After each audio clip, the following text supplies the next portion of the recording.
people at home. I'd like to call the meeting of the June 2nd, 2014 City Commission meeting to order. And first thing on the agenda is the invocation by Pastor Corey Landreth of Real Life Church. So, come get it started. We appreciate it. All right. Thanks, guys. Thanks for the opportunity to do this as well. Appreciate it. And I know that all the other pastors in town appreciate it and the work that you guys do. So let's pray. Heavenly Father, God, we just thank you for this beautiful day that you have given and for the rain that has come and is coming. We thank you for that. And we know that we need it so desperately here in this part of the country. Just ask, God, that you would be with these men tonight. I was thinking on the way here, Father, that of all the men in the Bible and all the leaders that I'm aware of in history, not a single one has ever been able to make a decision that somebody hasn't complained about. Even your son Jesus, who went to die for our sins, was chastised for that, ridiculed for that, even by his own followers. And so I thank you, God, for these men and for their willingness to serve, to take the heat at times, and always to be acting in the best interest of the people of this great city. And so I pray that you would give them wisdom and insight, that you would give them discernment, God, as they make decisions, not just for them, but for us as the people of El Dorado as well. And know that you will be honored by their decisions. And thank you for bringing these men here and putting them in this position. So, God, we just thank you for this night and ask your blessing upon it as they make decisions. For all of us, God, would you give them wisdom? In Jesus' name, amen. Amen. Thank you, Pastor, very much. Okay, the next thing on the agenda is Pledge of Allegiance. So, would you please stand? I pledge allegiance to the flag of the United States of America and to the republic for which it stands, one nation, under God, indivisible, with liberty and justice for all.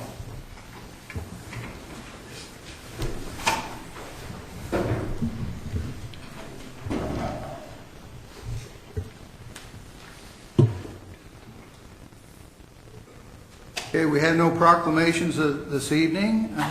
Next on the agenda is personal appearance, and we got the presentation of the 2013 annual audit. So, if you please come forward.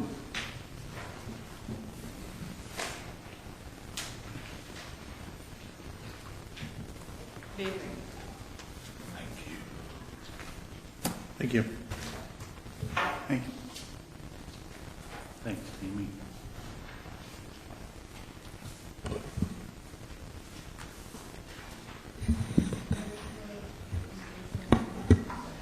Good evening.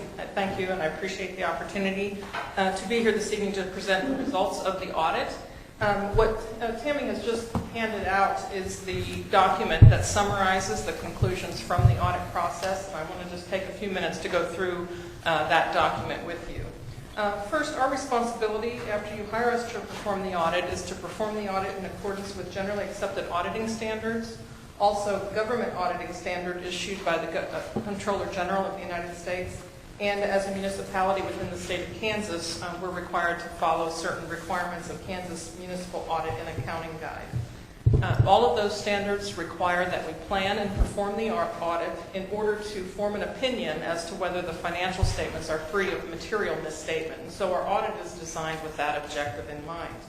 We were able to issue unmodified opinions on the financial statements, which is the highest form of opinion that can be given to a set of financials and the opinion that you should be looking for in your financial statements. Other things that we do as a part of the audit process, besides looking at the financial statement amounts and disclosures and things related to those items, we also look at accounting policies and procedures to make sure that they are consistently applied from one year to the next and that they are appropriate in all the circumstances. We also look for any significant or unusual transactions to make sure those are appropriately handled. This year there was one newly adopted Governmental Accounting Standards Board statement, number 65, items previously reported as assets and liabilities. And what this statement did was really change the presentation of how items are shown on the statement of financial position. It did not affect the actual dollar amount of any any transactions. It really simply added a couple of categories in addition to assets and liabilities, which are the typical ones that we're used to seeing. It added categories called deferred inflows and deferred outflows. So no financial statement amounts changed as a result of that, but just presentation. As a part of the audit process, we also look at anything that is reliant on management's judgment or is a significant estimate in the financial statements. We look at those to make sure that the basis for determining that estimate is reasonable and that the calculation is also reasonably determined. On page 4 of this packet, we have listed the items that we consider to be significant accounting estimates. And those are the accrued self-insurance claim, the water storage space, and also the net other post-employment benefit obligation. All of those were reviewed and determined that the basis for those estimates was reasonable.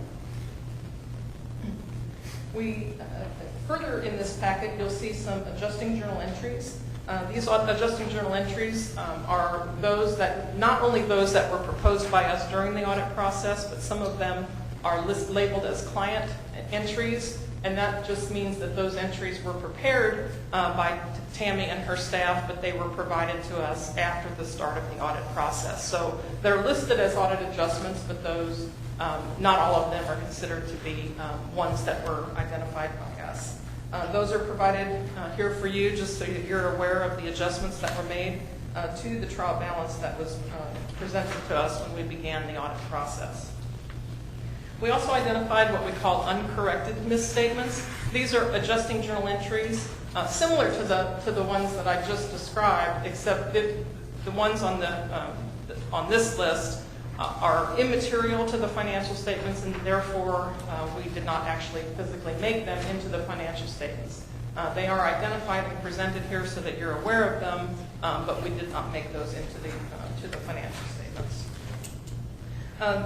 The next couple of things on this letter would be things that we would bring to your attention if we had any issues or problems, any disagreements about any accounting matters, anything that wasn't provided to us, scope limitation, just anything that could be an indication of more serious issues with management. We would bring those to your attention much earlier than today.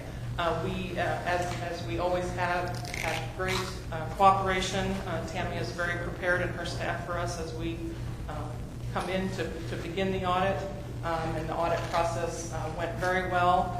The audit adjustments that we have listed here, the number of those adjustments that are identified by us during the audit process are continuing to decrease every year, which is a great indication and a great sign of the abilities of the accounting staff. We did issue a significant deficiency, and this is related to the number of audit adjustments, and even though the number is decreasing, we still have a responsibility if the amount of the audit adjustments is significant to the financial statements, that we report that as a significant deficiency. This is a repeat from the last several years where we have continued to report that. We are pleased to report that those numbers of adjusting entries are decreasing, and if those continue to decrease, that significant deficiency will go away in the near future. If you were following in your packet, you'll see a draft letter following page 4. These aren't numbered, but it's a letter addressed to our firm, Grover Strahan. This is the final step of the audit process. Once we are ready to finalize the financial statements, this letter will be signed. It includes things that we talked about during the audit process, things that are inherent in the financial statement process. We encourage you to read through that and ask any questions that you might have about the matters that are in this letter. We believe that this includes important information for you to digest the financial statements and in your fiduciary responsibility. So we'd be pleased to answer any questions that you might have about anything in that letter if you should have any. So with that, those are the conclusions from the audit process, very positive. conclusions with unmodified opinions and just the one deficiency that is improving, but not quite gone yet. So I'd be happy to answer any questions that anyone might have. So the deficiency that you guys have reported, what number of journal entries does that have to get down to before that is no longer a deficiency? It's not really a number, but it's in the dollar value of the entries that are made, and that the dollar amount that is the threshold for that is 20% of what our materiality is that we calculated as a formula in order to perform the audit procedures. So it's not really a particular number. It just the dollar value of the entries needs to be a smaller dollar amount.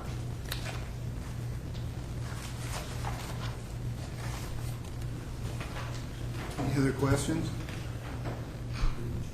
I got a couple for you, Karen. This that was presented to us as draft. Last year that didn't say draft. What's the difference between draft and regular? Well, I'm here earlier than I was last year. Last year I didn't make this presentation until I believe after June 30th, which was after the audit report was finalized. So the reason this is still draft is because it stays draft until the audit report is finalized, and we're still in the process of wrapping up a few items related to that. Okay. So once the audit report is finalized, then this document will become a final, and we will send out final documents. It'll look the same, just won't be final. I noticed the letter that the city manager and the director of finance signed or is going to sign has 39 items in 2014 in it, and last year it was 28. And there's like 8 different items behind 29.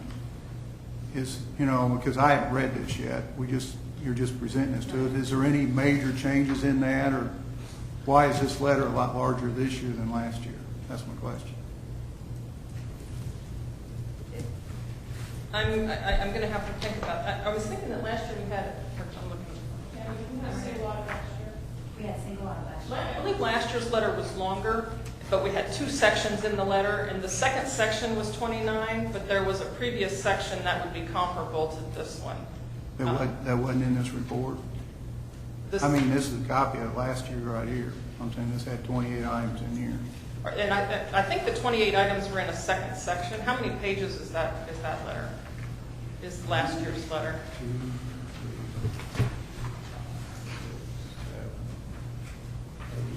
9. Yeah, and this year's letter is only 7 pages, and I think it's because last year's letter had 2 sections. The second section was only 29. The first section was probably comparable to this one, and it's because last year we had the audit of the federal funds that required us to have more items in the letter. Okay, but I'm saying in your audit last year, there was only 28 items in this letter, so it was shorter last year. This year it's 39. Can I look? Sure. That's last year's. See, here's the Oh, comparable okay. section. There were 2 sections last year. Last year this one was 40, but then because we did a single audit last year, That's where the we 28 had- comes on the we had back all of page. this extra stuff. Gotcha. So last year's was actually longer. That makes sense. Okay, thank you.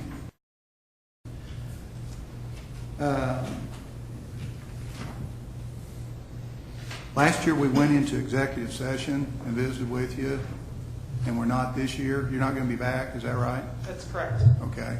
Why did we go last year and not this year? Well, if you remember, I was here about a month ago, Okay, and that was the purpose of, we just did it on different nights okay, this year than we did last year. Last year we did them on the same evening. okay.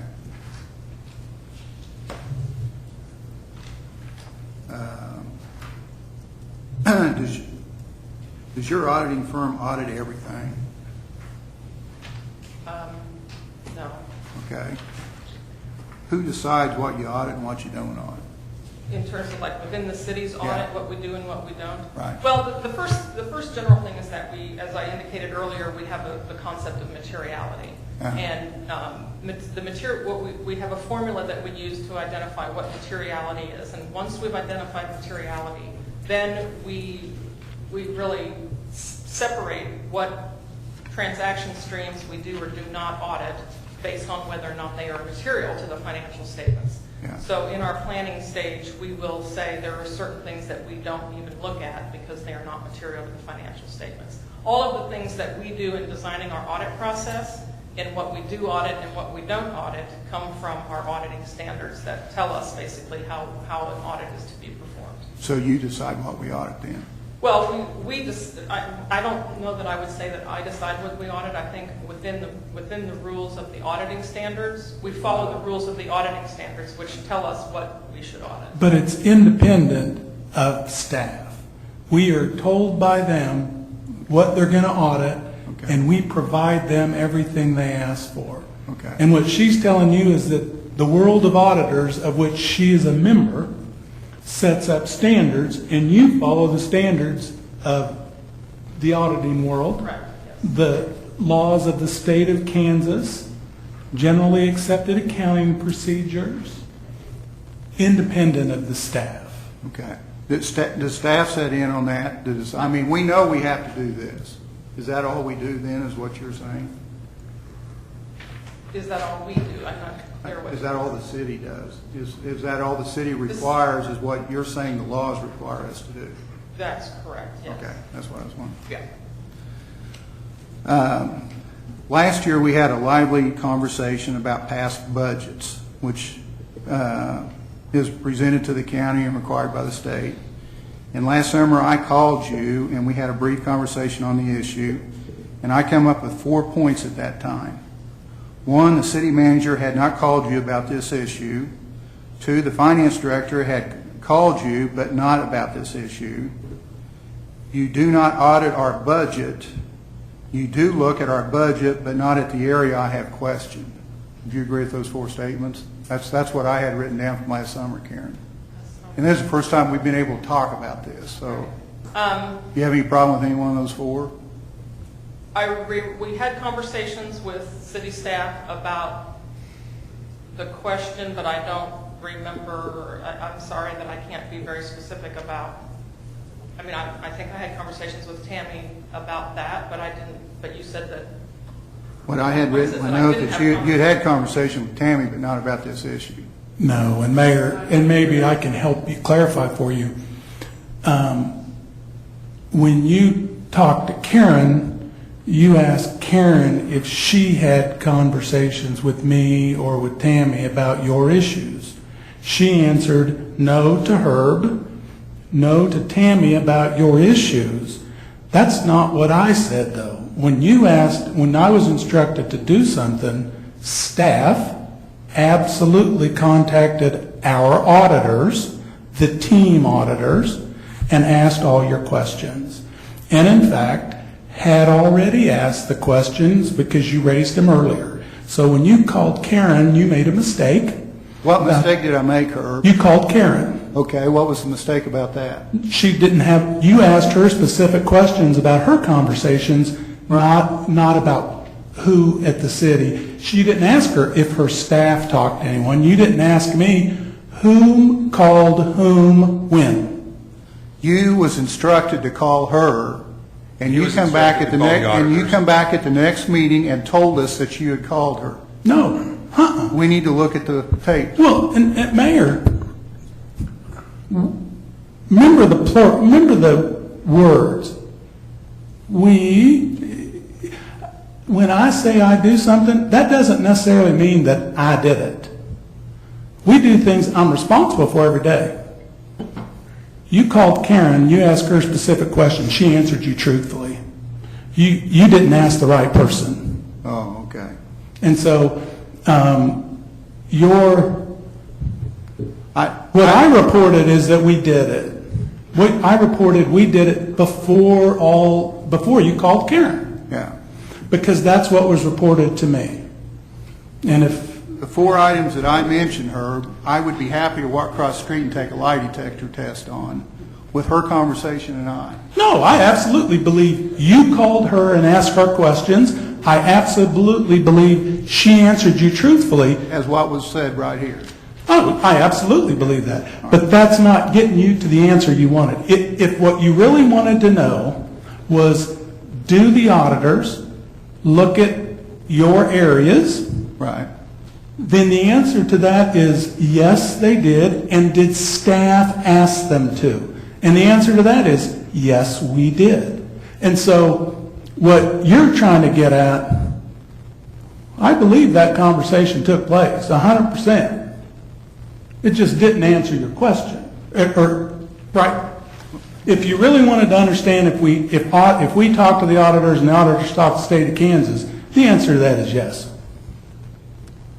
And if you want to ask, then I'll have Tabitha here next meeting to talk about it. Herb. Now, in the presentation letter, item number 6 states... Oh, you are? I'm here. It was me. Right. Okay, I'm the sorry. one that spoke to their staff. And tell the mayor who it was you talked to about it. Wes and I talked to the female auditor that was here last year. What was her name? I believe. I know you talked to Russell. We talked to Russell, and there was a female as well. I'm not sure what her name was. But we talked to them. Your question, Mr. Mayor, was do they compare the budget, the end of year, our end of year or CAFR, to the budget that's sent to the state? Is that correct? Yeah, and I think Karen and I understand each other on that, don't we, And- Karen? I mean, it's a cash balance that's on that budget for actual numbers that 12/31 does not match January 1. Right. And Wes and I called their staff. Okay. Herb didn't and Tammy didn't. It was Wes and I. Actually, maybe Tammy was in the office. I'm not positive. But we called and we talked to them about it.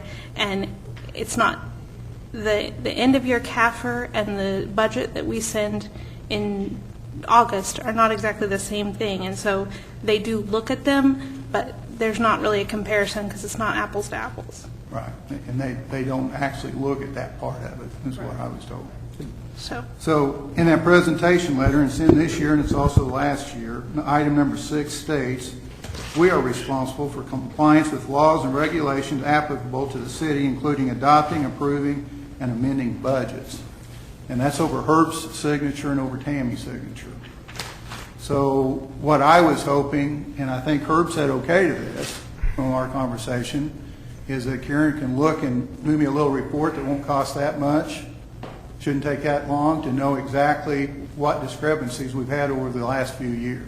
And Mayor, I think that the question has been put to the commission, and as of yet, you haven't got 2 other elected officials to vote to spend that money to have that done. It doesn't have anything to do with me. The commission can do whatever it wants. How much did the audit cost us this year? The audit, I think, Yeah. 47 or 49,000. How much did it cost for us to put that booklet together on capital, and that's 2014? On what? On our 2014, there's a book, not this one, but there's a book that comes out, and I don't have one here in front of me, that's about this thick. It says 2014 on it that talks about the state of, you know what I'm talking about The that? comprehensive annual financial report. That's it. What'd that cost for us to do that? I would have to look. I'm not sure. Well, we do it internally, so we're not, so there are labor. I'm saying this is very expensive, is what I'm saying. And what I'm asking her to do shouldn't take 2 or 3 hours, and we're probably talking $500. Is kind of the conversation that we had that night. And as I indicated earlier on the phone, we in conversations we understand why the numbers are different, and it's a way of as Tabitha said, it's a comparison of apples to oranges. Yeah. But I'm at the mercy of the commission as to what you want me to do. You talked to her earlier this year? No. Yeah. I called her after Herb made the comment that he called her. And he also made the comment that he had talked to 2 or 3 cities and it's off a few dollars, and Salina was one. We'd have to watch the tape to see what it said. In fact, I gave you, and I build on that, I gave you actual comparables from 4 or 5 other cities. It wasn't that I said it, it was I handed it to you. Let's watch the tape. That's the only thing I'd say, because that was a year ago, Herb, and I could be wrong in that area. Okay, well, I printed them. But I'm saying that when I have the 5 years laid out on all those departments and all those cash balances, that's a big number difference. And I just question, over the years, we have never done that proper, in my opinion. Now, I just would like to see what actual difference we come up with by going through those annual, take an annual one, and it's easy to take 12/31 and January 1, and just add them up and say, here's the difference. And then we're not asking her to tell us why or what, we're just wanting to see the magnitude of the numbers over the years. Huh? Can we do that ourselves? Do you want to, Nick? I'll be happy to do it if you want to come down with me some evening, we'll do it. I don't want to sit and come up with a number and then you guys sit there and say that's Mike's number. I'd rather her come up with it. So with, I guess I don't understand the point of the whole thing. I don't either. The point is that we've been signing budgets that go in that the 12/31 cash balance does not meet January 1 cash balance. That's the deal. In departments. You go department by department, and something that happens on 12/31, that number should carry over to January 1, just like on a bank statement. Now, you can say it's off a few dollars, but I'm saying we're off a lot. And we're been off a lot for a lot of years. Now, once we decide the magnitude of that, then we can decide what we do at that point, make sure, are we doing it right this year, Karen, as far as you know? Because you said you... I don't look at the budget preparation. Yeah, okay. I don't believe it's anything. are we doing the budget preparation process different this year than we've done in previous years? Karen, are we in compliance with the government auditing standards issued by the Comptroller General of the United States of America? Yes, Are we in compliance with the Kansas Municipal Audit and Accounting Guide? yes. Are we in compliance with the generally accepted accounting standards? Yes. Okay, I'm just Let me curious. add one to this. And I don't want to spend any more money than Okay. anything else. Are we in compliance with the laws and regulations applicable to the city, including adopting, approving, and amending budgets? To my knowledge, yes. I mean, Would- You haven't looked at it, how would you know? well, that's why I say to my knowledge. So the question is, who knows? I'm You're responsible, it's over your signature. right. I'm saying yes, we do, Okay, and with no doubt in my mind, yes, we do. yeah. Okay. So those general laws and regulations applicable to the city, including adopting, approving, and amending budgets,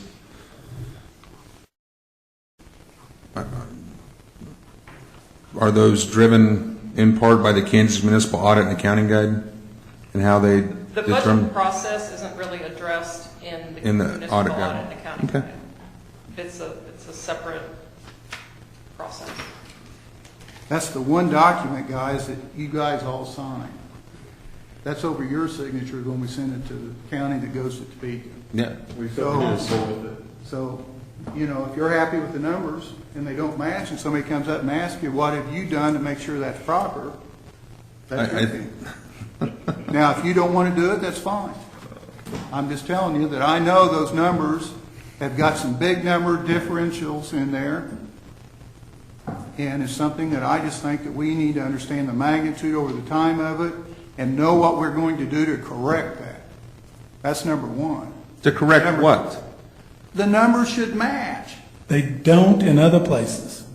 They don't? They don't. And I showed you that last year, Okay. Mayor. I wished you could remember it, but I mean, I gave it. Let's take and bring the county clerk down. Let's ask him if they balance with other. Tell me what expertise the county clerk has. Well, I mean, he's been elected for about a year. Isn't that the guy? How long has he been elected? He's seen all the things come in. How long has he been in office? How long has he been a county clerk? Probably a year. There you go. So you want to believe someone who's got a year of experience, Then would you a get? year of experience versus Overland Park, Salina, Hutchinson, I mean, some of the well-managed cities in the state of Kansas. Okay, if you're correct, would you please get a letter over somebody's signature that says that those do not have to match, that they make no difference? Can you do that? But I don't know if we need that. Oh, we probably don't. But I mean, we went through this last year. Yeah. I know we did. And so I don't know why we keep doing it.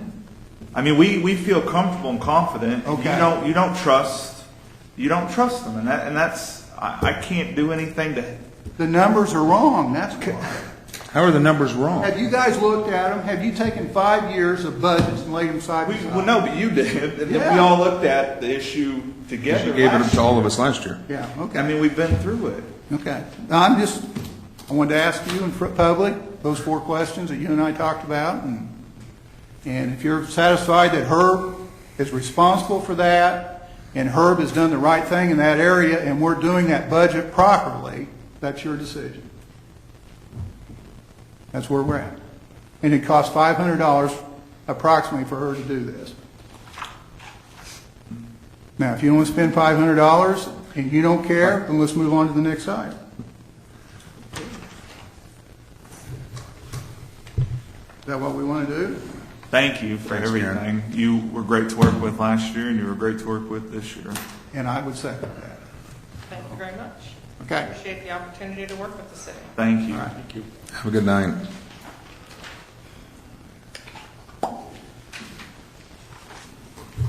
Okay. We are ready for, that's the only personal appearance we got, so we are ready for agenda item number 1, public comments. Anybody like to come forward? Herb, I'm sorry, I think Jen's here for personal appearance. Uh-huh. We skipped her. When she comes up after Laddie, is that okay? I'm naive about all of this, so I don't know if I'm here as a personal appearance or You're okay, public Laddie. comment. Name and address, and you're ready to go. My name's Ladislao Hernandez, and I live at 1136 South Summit. My legal name is Ladislao Mosqueda Hernandez. I received a notice that looked more like an eminent domain. The information was given to me on May the 30th. So this is the first time I've had an opportunity to come up here. And of course I was told, or the person that spoke to me said the way he understood it was that I would have until today to make up my decision.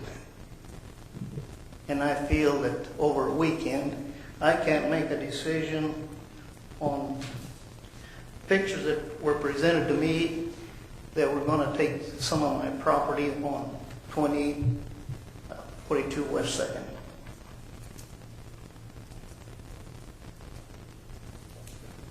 What is it, Laddie? That's your, Yeah. the stormwater, Scott, for, I'm not sure what, can I, if you mind, can I see? Well, I think it's... did you get the letter from us? Yes. From Brad? From Scott? No. No, this would have been from my staff. That's what I was told. And you probably met with one of my staff discussing an easement we need for the paving of 4th Avenue, I believe. Right. And Yeah. my question was simply this, that why isn't it taken off of both properties? The easement on mine and the easement also on the property that's right east of mine. That would divide the amount of land you would take from either one of us. You understand what I'm saying? Yeah, and not being too prepared Can we to, look at that? sorry, and not being too prepared to talk about it right at this moment, but I would assume we're taking an equal, or we're requesting an easement of the equal size on the property to the west. As part of the improvements for 4th Avenue, that whole area did not have drainage easements in it. Drainage goes this way and that way through the backyards. Well, it generally goes through my yard. Right. The problem that I have is that it looks to me, unless there are grates that are going to be put in about 4 places actually, from what I see, it's not going to help my property drain any. It's certainly going to help 5th Avenue. At least the houses, the one house to the right, as I'm looking at it, is McNary's house. That's the biggest house on that block, and with the most property. And then the one that the person that lives right north of me, I don't know if he's retired from the emergency medical services now or not, but that's what his job was. I'm not going to name his name. I've known him for probably 20 years. And I've lived in the city of El Dorado for at least 30 years. So I do have concerns. I don't know if my house is the biggest one on 4th Street there, but I would be willing to say just about is. It's a 4-bedroom. And it has, and I was told Is it a drainage? that the lot Are you doing was a anything? regular sized lot, and it's not. It's bigger. If it's one lot, it's bigger than the usual lot. It's more than 50 feet across. The average city lot, and notice I said average, is about 60 feet wide.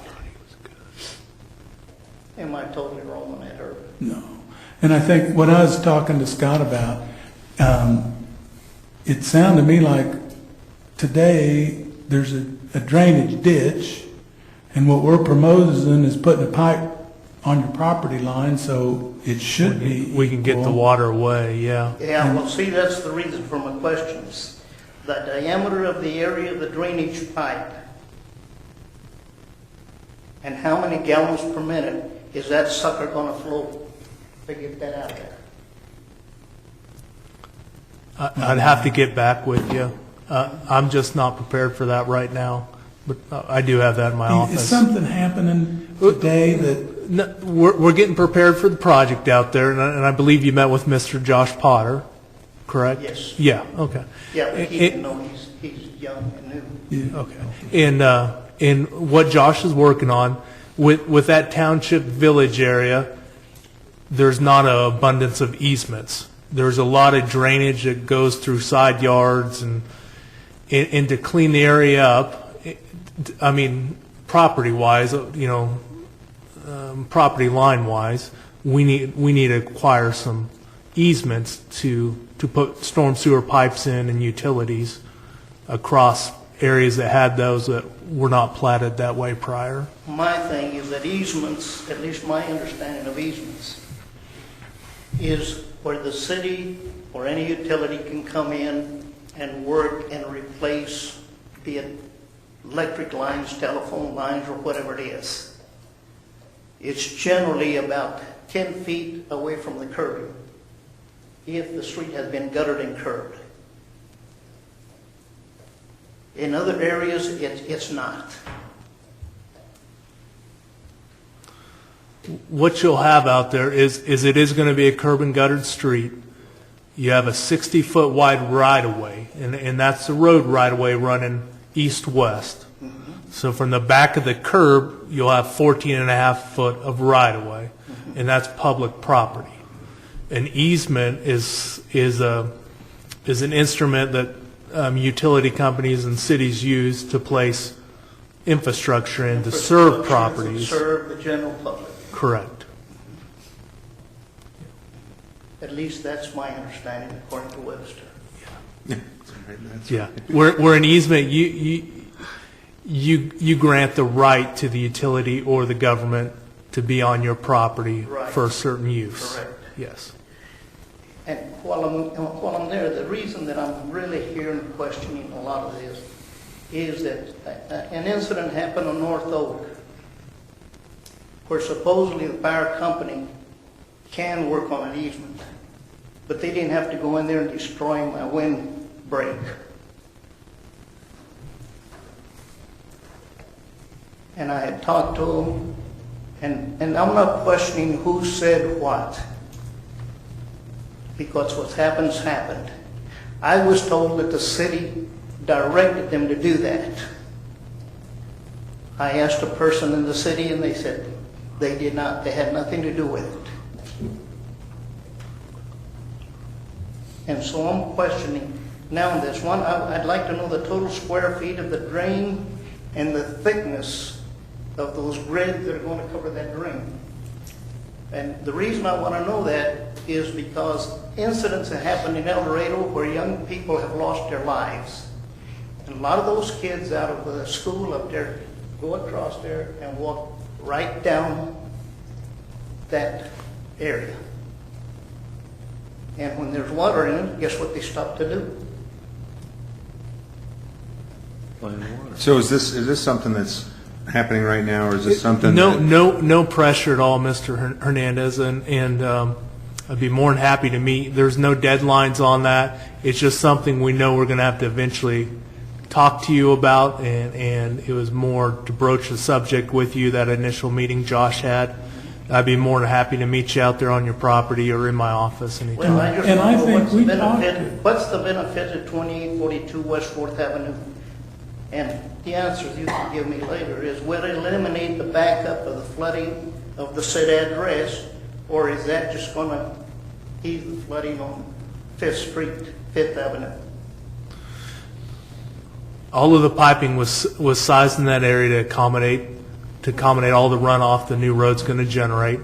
And a lot of what was concentrated in that area, it's really difficult when you have homes at all different elevations on an unimproved street. You have some garages that are lower than the street, or next across the road you have a house that has a 5-foot elevation change in their driveway.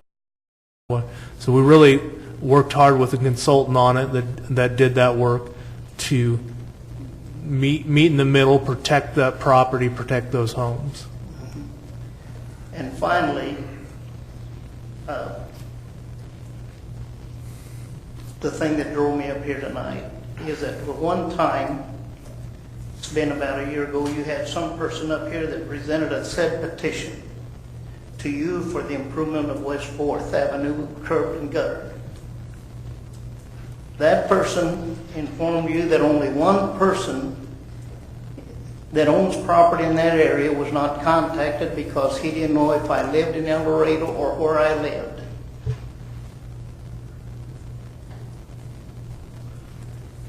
I heard that commission meeting right here. Now, to me, I don't know if you vet what you get or not, but I never received a call. I've been retired for 20 years, so I'm home a lot of the time. In other words, I can be caught. And so I questioned, I even wondered if all the other signatures he had were legal signatures. I don't know if they were vetted at the courthouse to find out or not. Herb, are those I- petitions published? The county notification, but we would have the petition signature sheet and file in our office. You would. I don't oppose to those kind of things because it'll probably improve the value. And yes, that road is terrible, but that's not the only road in El Dorado that's terrible, I might add. We're going to talk. I go to somewhere, one of these days you might get a bill on a few axles on my vehicles. You understand what I'm saying, bad way? Absolutely. I appreciate your kindness and listening to me, and I hope you come to a just decision. Thank you, Larry. Scott, I must call Ashland tomorrow and get them back up. We've called them once and they came up, but it's still a mess. And Thanks, Laddie. thank you. Thank you. You all have a good evening. All right. You too. Okay. Would you like to come forward? I asked Jen to come tonight, and we have a lot going on in El Dorado in the next couple weeks, and I wanted Jennifer to come and introduce her to you and let her tell you what all we got going on. My name is Jennifer Cook, and I haven't met all of you yet, but I'm working as the interim activity sales and services manager. I'm stepping in Susie's shoes, which are pretty big to fill, and it's a really busy time. So this weekend, we're excited. We were able to bring in a 3v3 live soccer tournament out here at the soccer facility, and we were able to bring in 30 teams from all outside of town. And the director was pretty impressed with that. He said typically the first year you get half of that, so that should be a good event this year out there. We also have the AAU Regional District Tournament here out at BG Stadium. And again, we should have probably 400 kids at that. We have a block of rooms at Super 8 that we have reserved for them, which is interesting because I got an email today from somebody who said we must really work hard to get the state track meet here. They were really unimpressed with Wichita State and how that was ran, so I thought we can put on the AAU clubs. Maybe that will help us in the future with getting the state track meet here. We're also going to be down at First Friday working with Main Street to promote the following weekend, and I put a sheet up there for you guys to look at. We are the host community for the Symphony in the Flint Hills, which is a big event. And Susie did a good job of putting together a weekend so that while the people are here, they have things to do and draw them into El Dorado. And the one I would really hope to see you guys come down to would be the dinner and bluegrass event, which is at the Welcome Center out of the college. And it's just a dinner. It doesn't require, it's not a charity or an auction event. And so far, ticket sales have been going really well with that. People are excited to come down and listen to, I believe his name is Dan Koch. So she did a good job putting together that weekend. It will be the first year that they do the Artesian Fest at Gordy Park, which is kind of a smaller version of, if you remember Prairie Port, the Arts and Crafts Fair, trying to build up that again. And then out at the Cell Barn, there'll be a big country breakfast and a church sermon. So we hope to bring a lot of people into El Dorado that are here for the Symphony in the Flint Hills. So a big month of June. So I'm just trying to keep up on all the events and invite you guys out to the dinner. Cool. Thanks, Jen. Thank you, Jen. Quick question for you. This was on my list, and this is a perfect time to get rid of this.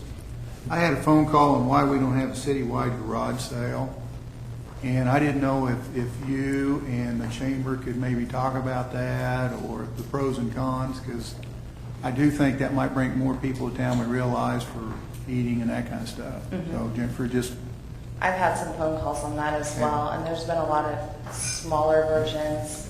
Certain streets and certain neighborhoods do their own. Yeah. There was a big church one this past weekend, and I could talk to Susie Carson about that.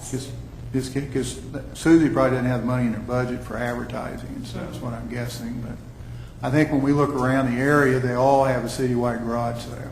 So, Yeah. Well, I've had phone calls on that as well, so that could Okay. be something I So can just work on. check into it. Okay? Okay. Thank you. Thanks, Jim. Thank you. Okay, we got anybody else?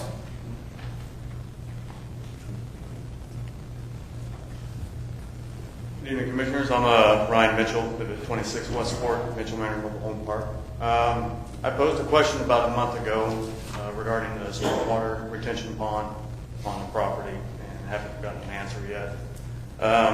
As you may or may not know, the Mobile Home Park has a stormwater retention pond which collects stormwater runoff from 6th Street. Between Summit and High, I think is where the drain is at. The pond was built along with the Mobile Home Park about 30 plus years ago, and over time the silt from the stormwater has taken its toll on it. And the hot summer months, the pond gets completely covered with moss and algae here in the past couple of years, and it's just an eyesore. Breeding ground for mosquitoes, stuff like that. The question I posed was what kind of responsibility or at all does the city have in possibly helping Mitchell Manor Incorporated get the pond dug deeper or dredged out to get it back to its original state? Is what my question was. Okay. Well, Ryan, I'd like to apologize to you on behalf of the city because you sent me an email on, this was one of the things on my list. I didn't know you was coming tonight. Yeah. April 23rd, you sent an email. I forwarded on to Herb about this and asked him to answer that and please give me a carbon copy. So this April 23rd, June 2nd. And I asked staff on several occasions, and I don't remember who was going to go out. Did your dad used to have something to do with that? Yeah. Do you have a dad? Yeah. Because I've been out there before on your pond. My father's Larry Mitchell. It Yeah. originally was owned by my grandfather Galen. When he passed away, he left the Mobile Home Park in a trust between my dad and Okay. my uncles. Okay, because I went out a few years ago, talked to your dad. At the time, the problem with the pond was a draining thing, and so we actually did work to the north to work on that for your dad. And so when I got the email from the mayor, I forwarded it probably to Scott and Brad, or Brad anyway, and so I apologize. The mayor's absolutely right, and I asked again about it a week or so ago, and I'm surprised, I'm saddened that no one's called you, because I guess I expected it to have been done. Well, that's why. And so, to my knowledge, Scott, I know we consider this part of our stormwater. There wouldn't be any reason why we couldn't take the hoe out there and dredge it out. Dredge the pond. I don't know. Wouldn't see why not. I don't know why that would impact. There's I'm not probably sure it'd impact your moss. I mean, I put white moor in ponds to get rid of them. Yeah, we've tried all kinds of stuff, putting grass carp in there, chemicals. Eventually killed everything, and it's at the moss. Even as far as skimming the moss and algae off of it and hauling it off, and it's just, I think it's just too shallow that the sun just heats it up too much. Yeah. It's just pretty bad. No, we can come out and do some work on it. We can clean out the sill. Yeah. But right now, it don't look too bad, but once it starts getting in triple digits, Well, I read in the paper that Santa Fe Lake had a big die-off, and I'm confident it's because it's 2 foot deep and yeah. got enough sun to. Yeah, I think when it was originally built, it was between, I think, 15 to 20 feet. Right now, our deepest part is probably about 6. We can come out and do some work.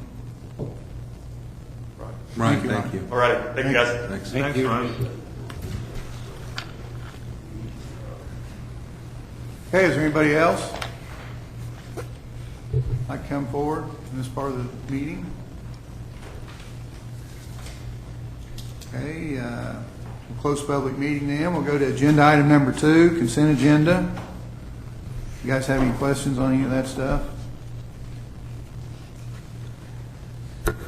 I only have one, and I would appreciate if when we get this appropriation ordinance, this is page 31 of 40, and I'd sure like to see 1 of 40 one time, Herb, if I could, just to see what that report's kicking out. Okay.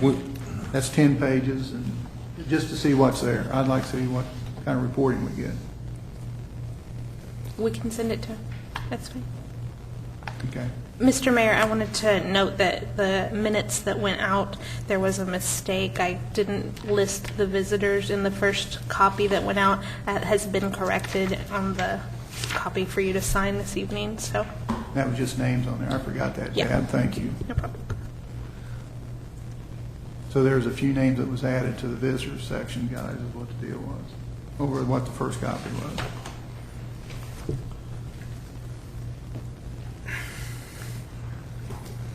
Mr. Mayor, I move the consent agenda as amended be approved. Second. Got a motion second. Any discussion? All those in favor signify by saying aye. Aye. Those opposed? Motion carries. Mr. Mayor, Yes, I need a number. 5-0. Thank you. Thank you for reminding me. Okay, agenda item number 3, public hearing for project number 369 residential sidewalks. I think I have 3 as advisory board new members. Am I wrong? Yeah, you're right. That's right. That's what I got. Okay, then I've got the old copy in here.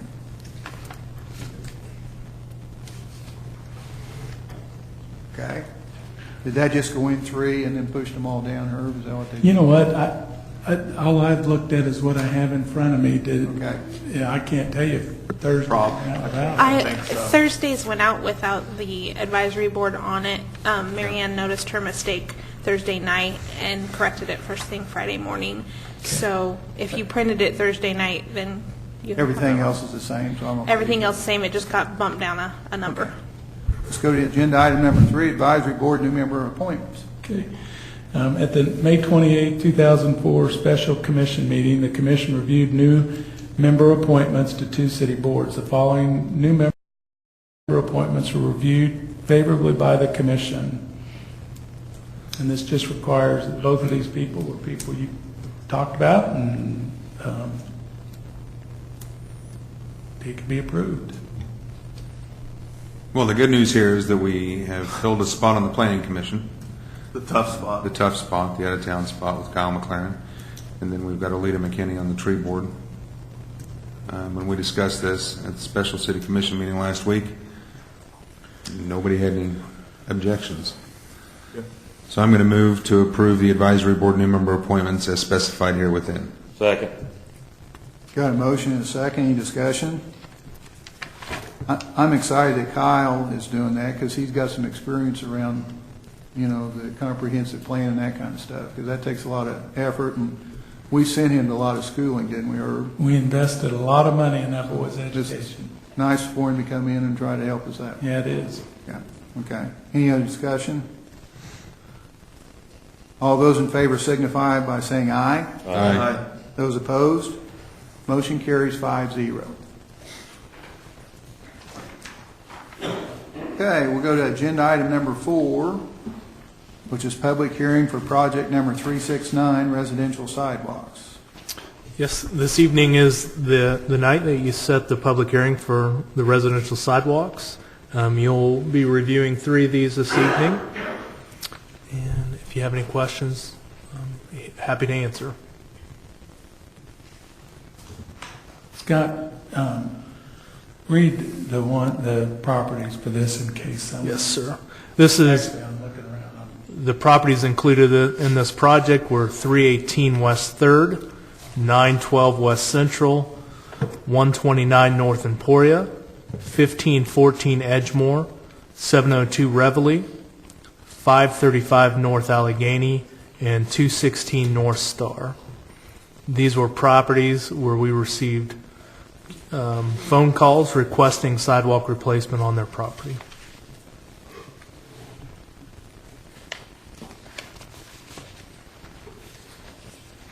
Ordinance number, please. We need to You open need to public open hearing. it. Need to hold a public hearing. We can still get it. Signal Leving. Pardon me? No, I'm just... You're just curious. So is there anybody here in the audience that would like to address that?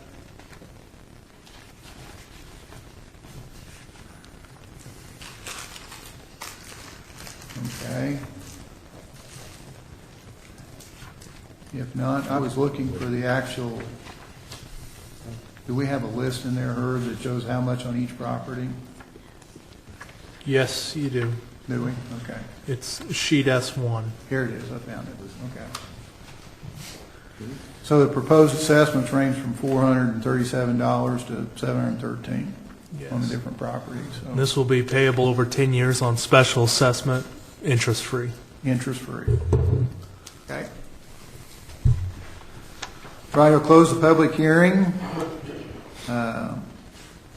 So we will proceed with the assessments. I'd entertain a motion. The number is I ain't doing it S1329. now. Say that again, please. S1329.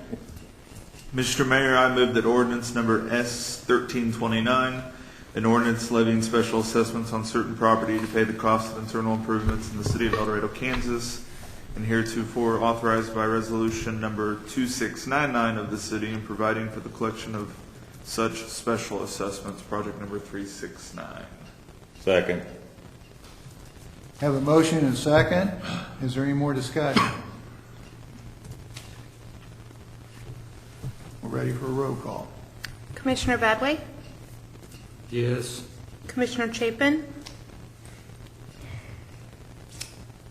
Yes. Mayor Fag? Yes. Commissioner Locke? Yes. And Commissioner Young? Yes. Okay, motion passes. We are ready for agenda item number 5, which is a public hearing for project number 418, residential sidewalks. These properties were also requested sidewalk improvements of the city. Their addresses included 507 North Atchison, 611 North Topeka, 327 North Atchison, 325 North Atchison, 1404 and 1404 West Towanda. As well on this, they will have a 10-year assessment with no interest. Okay, we'll open a public meeting or public hearing. Anybody that'd like to come forward and discuss their assessments on that issue? These range from $250, so there's one for $726. So, nobody here to make a comment. We will close the public hearing. And is there any comments from commission? I think this is a great program. I'm glad we have this opportunity to do this for our citizens and spread those out over some time so they can get good sidewalks in front of their houses. Scott, as we move on to agenda item number 6 here in a minute, will we always have this sidewalk program even though we're doing a citywide sidewalk? We're getting close to wrapping up the whole town. So we'll probably see less and less people except for when things heave and crack and... Correct. Okay.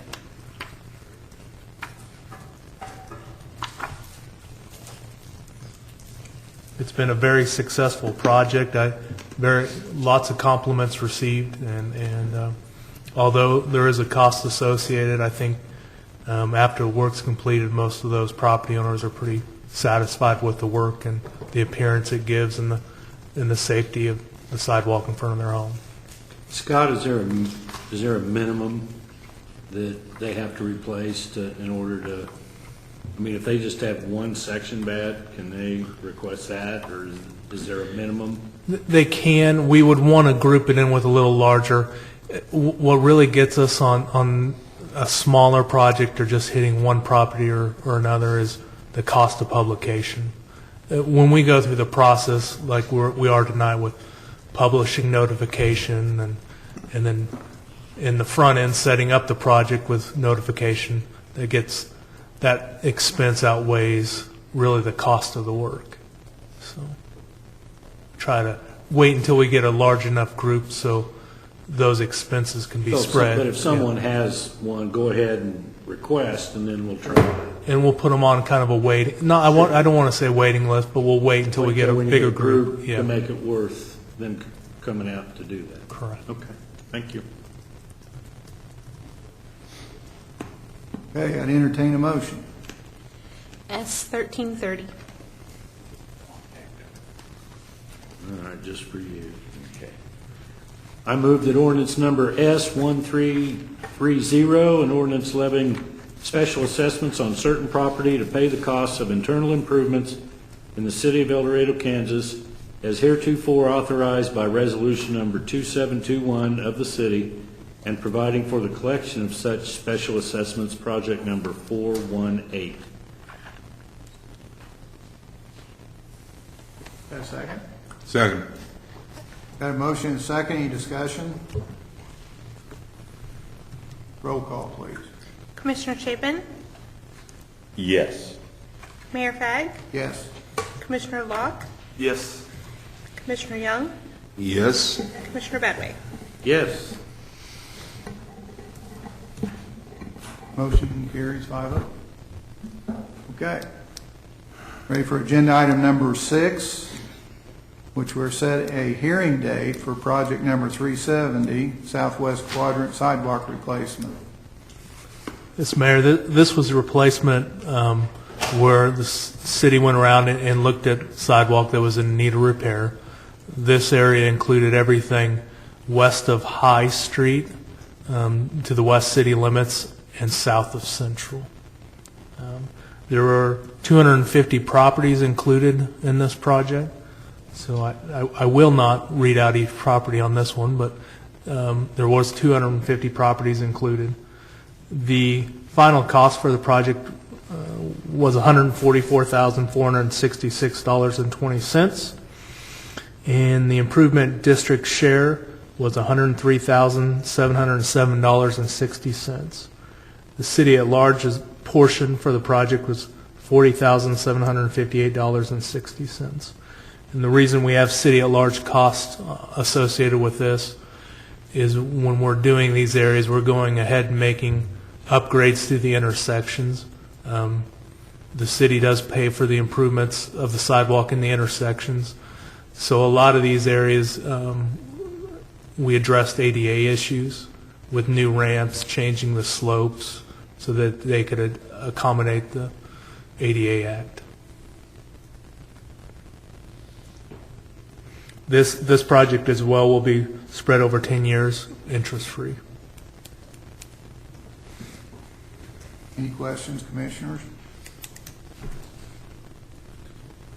One question I got, the preliminary estimate was $207,000. The final cost was $144,000, which is like a 30% difference, which is a good thing. Was there any reason why that was so cheap?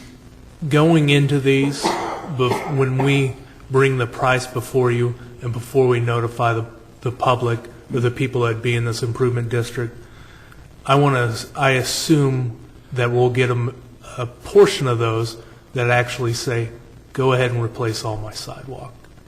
So I add a little contingent, well, 30%. I add a contingency to that to accommodate, because it's easier for us to have that on the front end, to be able to have that room to add additional work as requested. So there wasn't that much asked to be done? There was some, and some of it I'm sure was cost difference between the bid of the contractor and the estimate as well. With the first time we did one of these mandatory quadrant sidewalks, we didn't leave us enough room to actually, when we met with those property owners, to accommodate the extra work. So we had to make a lot of changes in front of the commission as we were going through the project to add additional dollars to it. Mr. Mayor, I move to set the public hearing for 7 p.m. on June 16th, 2014, to be held for the purpose of considering the proposed assessments of the cost of project number 370 and further direct individual mailings to each owner liable for the special assessments. Second. Got a motion and a second. Any discussion?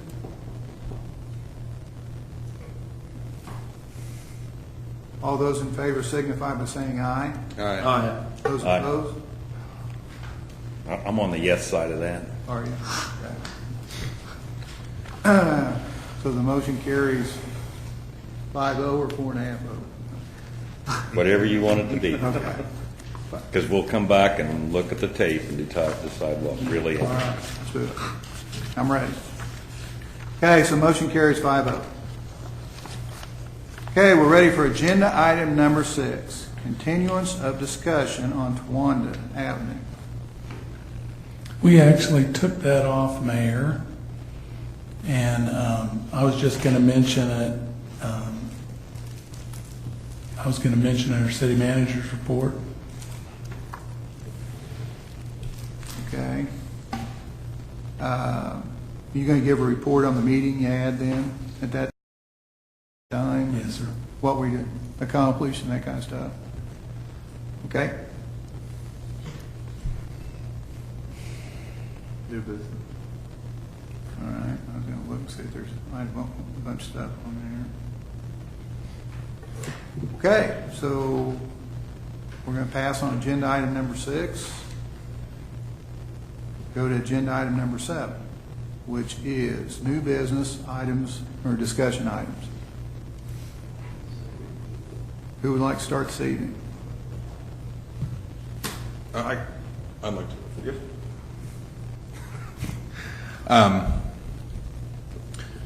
Just wanted to remind everyone that Broncos baseball has started. We've got a couple of Broncos players staying with us, so if you have a spare room, Jason, you need to give Vicki a call. And You got 2 or 3. anyway, Broncos baseball game started on Friday. Last night at the baseball game, I was announcing while their first baseman hit 3 home runs in a row last night. It's the first time that that's been done with wooden bats at Mack Stadium since 1992. So, new record with wooden bats at Mack Stadium, 3 home runs had 3 at-bats. It was pretty awesome to watch. Great baseball, great opportunity for the public to come down and spend some time watching some baseball in El Dorado. So if you get an opportunity and you see some of these Broncos players running around, be sure and welcome them to our town. A lot of them are from out of town, staying here over the summer and enjoying all the fine things that El Dorado has to offer over the summer. So that's really all that I had. Real quickly, I had fireworks. We received, or Tabitha received a petition, and then the gentleman who turned it in has followed up with me several times to see if that was something that we would be willing to discuss again this year. And I said that I would ask my fellow commissioners thoughts. I know that last year was my first year in the discussion, and I think it's kind of been something that the community has felt pretty solid about, but I don't know if you guys had any thoughts or any desire to revisit that. Petition for what? To Tabitha, I guess you might know the full wording on the position, but I think it was, I'm sorry, I don't have it with me. I think it's to limit the days and hours of the to reduce. of fireworks. I'll be more than happy to talk about that in the any day after the 4th of July, because it's way too late to start talking about it. I agree. I think we talk about it every year at the end of in August or September, sometime around in there. But I agree it's too late because it wouldn't be fair to the people that have already planned it, because they pay a very substantial fee. And it's I think a couple of the churches and maybe even the high school band, I think that's their biggest fundraiser of the year. and he had turned this in, I mean, a while ago, but it was right after the conversation we had right after the 4th of July. And I think I think the commission, and I may be wrong, I think the commission took it up already this year, and the sentiment of the commission was again, I'm working on memory, was the high school, the youth commission went out and did polling and asked the community. We did actually a community poll, I think, at one time, and the overwhelming sentiment was leave it alone. That we understand that there are people who primarily their pets, I think, have issues with it, and I think the other thing that was discussed was that we have been much more rigorous in our enforcement of the laws, and that note that goes in everybody's fireworks that the youth commission provides, has taken away an argument that they didn't know when they could shoot them. And so I think, again, just in my neighborhood, it's a difference in night and day now to what it was 7 years ago. You hear a few after the 10 o'clock time, but not too many. But so I think the commission did take up the petition, and the consensus was sympathetic, but more the majority of the community wanted to leave it alone. Very good. And then real quickly, I just thought of this, and this is just a little side note. First in Washington, the past 2 times it's rained, I think that drain might be clogged. It hadn't been draining water quickly, and it's been standing in the road. It's not horrible, but we might just check on that. What's sitting at that corner? Southwestern Bell? No. No, No, that's it's to the residential. north. It's all residential. Yeah. Is it flat? We probably have some debris stuck. Yeah, in there, I doubt it's anything, but just, Yeah, it's pretty flat. It's not normally a problem. So they're yeah, trying to- yeah, we might just check it. Yeah. That's Star. It'd be another block to the west. Okay. That's all I had. Did we have some high wind last night? I mean, I think when it first blew in, I was walking out of Walmart and it was pretty rough. When it for 5 minutes. My neighbor lost a pretty good limb off of a redbud tree, and then I was out running around pretty early this morning and saw a lot of trash cans, and we lost some at the car washes were blown around. I didn't realize, I guess I slept through the wind, but I didn't realize we had that high a wind come through. Had about 1.5 inches of rain, I thought. We'll take another one. But I didn't know if we had any reported damage in town or. Not that I heard. Okay.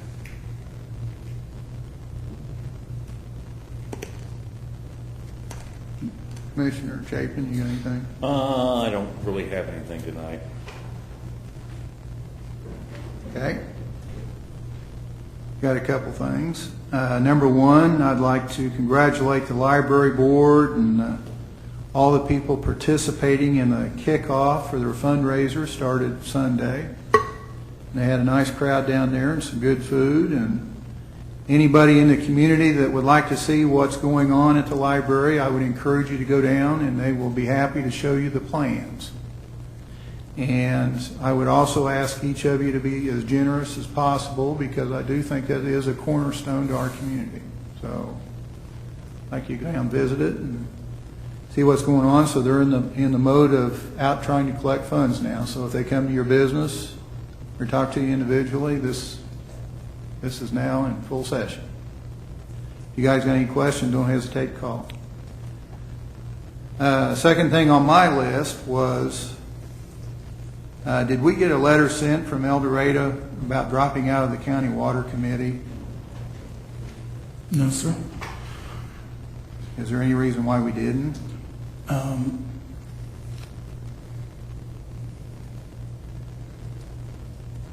Yes, there was. I didn't see the point. It was my understanding that you called the county presiding commissioner and told him, and it didn't seem like there was a point after that, did it? Yeah. I called him. I didn't call him and tell him that I remember. Okay. And then they discussed it the next morning at their commission meeting. Yeah. I'll take that back. I did call the commissioner and tell him that, now that I think about that. To let them know, because they had a meeting that morning. Correct. So I did do that. And so at that point, it didn't seem like there was a point. Well, And then it was. And then I gave him a reason. I didn't have the reason for him. I just said, this is where it's at. Well, and I think the other thing I struggled with was, since what the commission agreed to was never their water committee. There was never an agreement of the commission to be in the water committee. In the first place, there was an agreement to be in it with changes that the county commission never made and never even went to the water committee.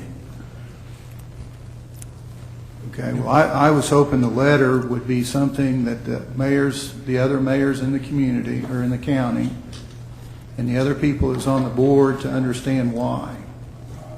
You know, just not to show up doesn't say that I thought we should have something in writing. Now, if the other commissioners don't think we need to, I provided everybody, I just got a copy that I had on my internet today. There's the minutes of the meeting that Herb was talking about. I'd like, you haven't had time to look at it, but I'm saying I'd like, if anybody has any comments on those minutes, I don't see anything in there that disturbed me enough to want to quit that committee. So if there is, please point it out to me. I'm not going to rehash something that is already done. Okay.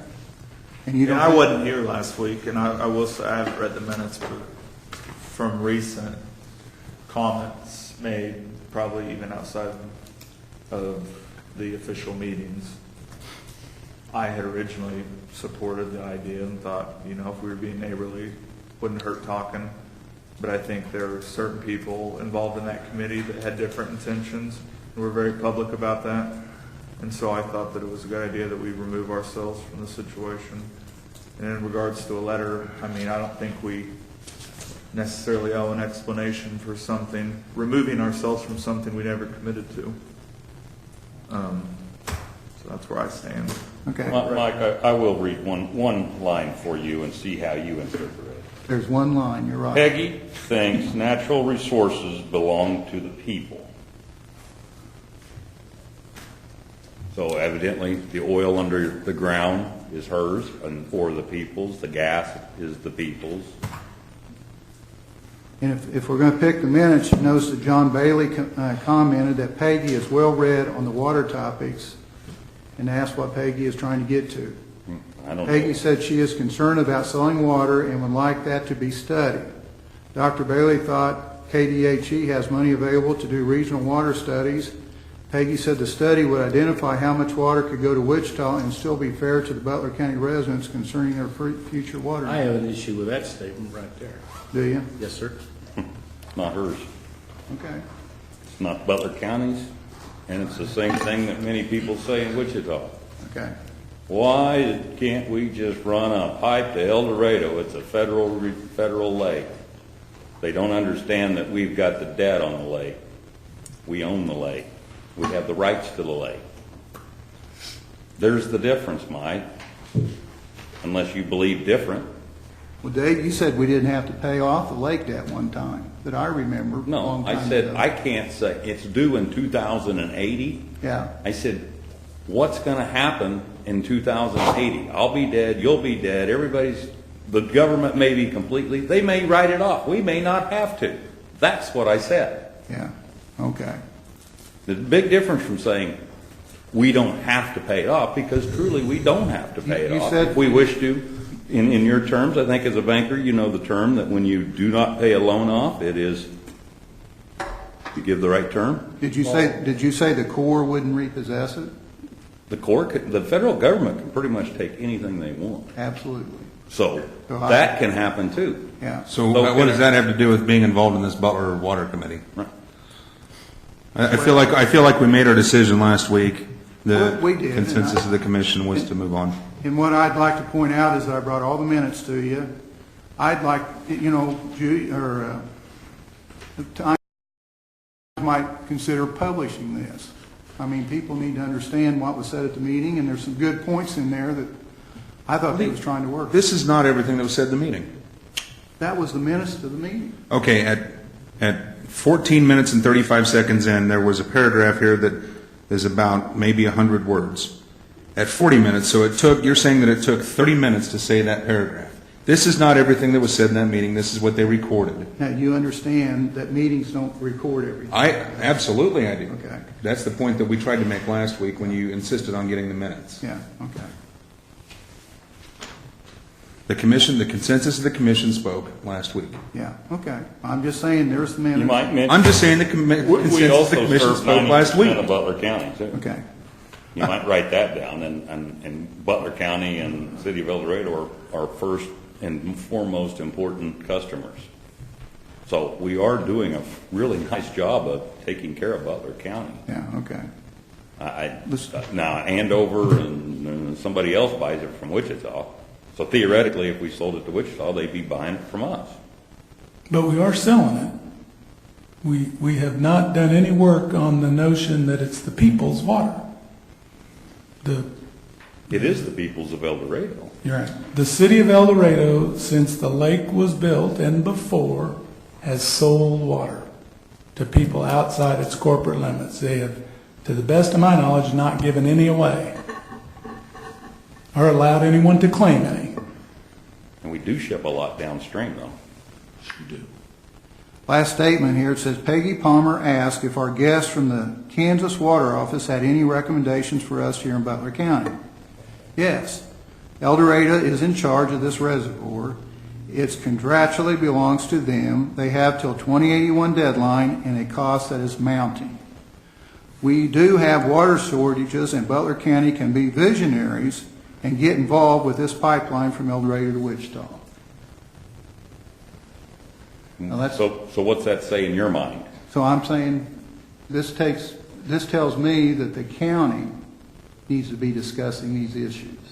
Because it tells me that El Dorado is in charge of this reservoir. It's contractually belongs to them. It does. Okay. There's no question about that. Okay. Well, I mean, we just take concerned different about that is, but emphasis everybody out of the paragraph. But everybody understands it. So No, everybody doesn't understand it. yeah. Okay, let's go to something else. That'd be good. Okay, let's I go. will say one thing about this subject. Yeah. I've had more people come up to me Yeah. and shake my hand saying that we did the right Absolutely. thing. Yeah. Now, Be sure and give them a copy of these minutes. I've even oh, yeah, okay. I'll second that, Dave. Give them my copy. Okay, Nick, can I have your copy to give away? Okay. Bill? Can I have your- I read them. All right, let's go to the next subject. Sports complex lease agreement. April 2012 between the Educational Facility Authority of Butler County. Who actually owns the authority? No, I mean, city authority. I don't think anyone owns it, do they? There are three Somebody owns partners. it. The authority is actually anyone that wants in it for any reason. If it's an educational, it's not a sports authority. The actual name is the Educational Authority of Butler County. Educational Facilities Authority of Butler County. There you go, EFABC. So, Who owns the property? the EFABC. Okay. The property that the stadium resides on is, I guess, what you're talking about. Yeah. Yes. Okay. I've been here a year. I have seen no minutes, no financials on nothing. And I presented on this water deal every meeting that was coming into this deal. I have seen nothing in that area. The question I have too is, who was the legal representative that reviewed the lease agreement for the city? Jim, did you do that? I believe I did, Mr. Mayor. Okay. Who wrote the lease agreement? I did not write the lease agreement, but I reviewed the lease agreement. Who wrote it though? Somebody had to write it. It was the original lease that I think it was based on the Hutchison lease. The Well, I asked who wrote it. Do you want me to tell you, or do you want me to? No. Okay.